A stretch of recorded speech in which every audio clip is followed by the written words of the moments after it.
despite Tesla rising all the way to 198, it is actually down in the last 5 days by nearly 4%. TSLY fared a little bit better, basically flat on the week. So my fund is actually up 3.6%.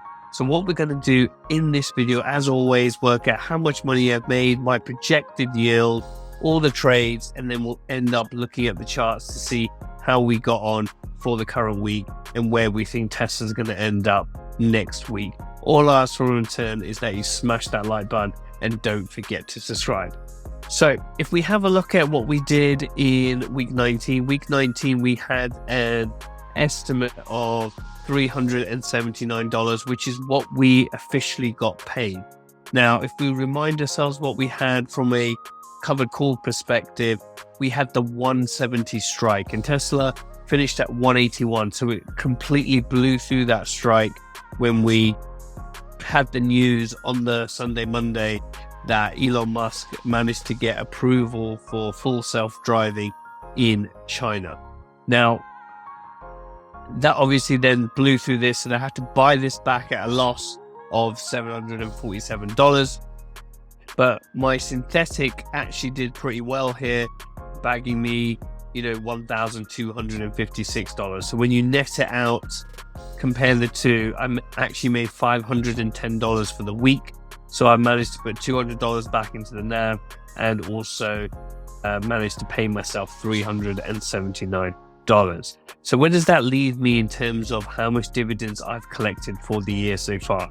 So if you guys remember, I started back in late December and I've collected just under $8,000. Now that works out to be just under $60 a day.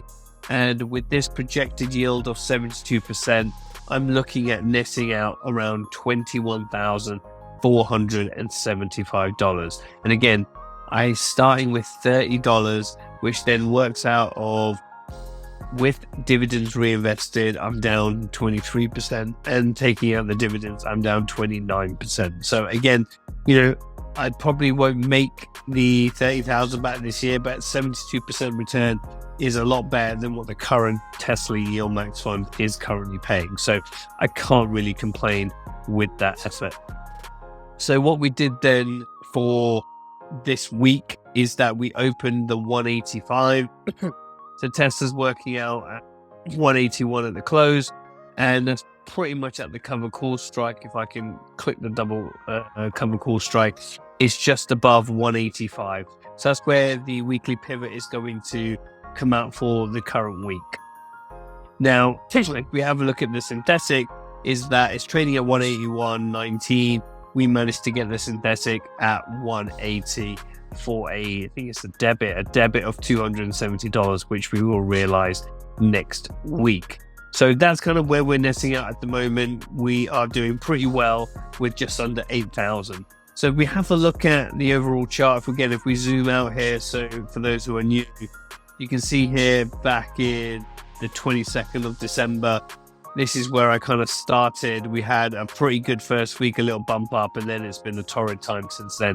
As you can see, Tesla has slightly recovered with, earnings gap positive, and obviously that news around China approving full self-driving, which obviously is going to help Tesla.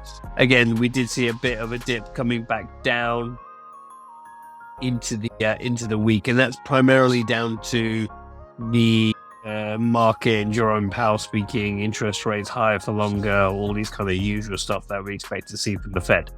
So we do have a classic mispivot based on the gap up that we saw, which again, normally as we've seen, even with this mispivot we had here, it took 2 weeks for that mispivot to get hit.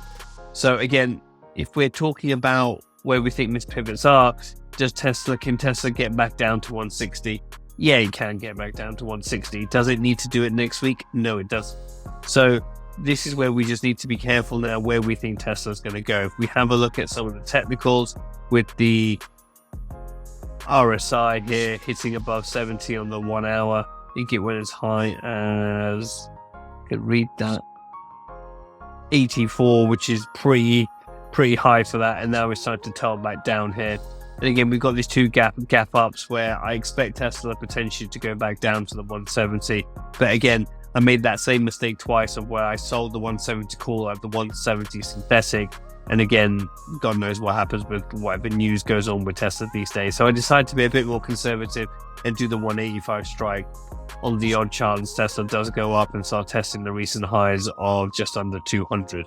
So again, I can't really see anything else really that's much going on here. We've had two gaps. We need to work out to see how Tesla plays out with earnings and obviously the China news over the next week or so. But again, like I said, I think we are continuing to make money at a decent enough rate. We've seen now, we're consistently getting into the 300s, above 1 to 1.5% probably on average. If I look at this, yeah, just under 2% on average, really looking at that. So again, I can't really complain in terms of where we are. And again, this is fairly simple to do. Like I've always said, it takes me longer to produce this spreadsheet for you guys than it does for me to actually place the trade. So to do that, to go make 21k inside a year on a 31k balance, 72% return, and I will take that all day long. And again, once I've got this thing to 100%, any additional money that I make going forward will be free money, like a printing machine. So I'm looking forward to getting to that point. And if you have any questions, comment down below. Make sure you like and subscribe, and I shall see you guys in the next video.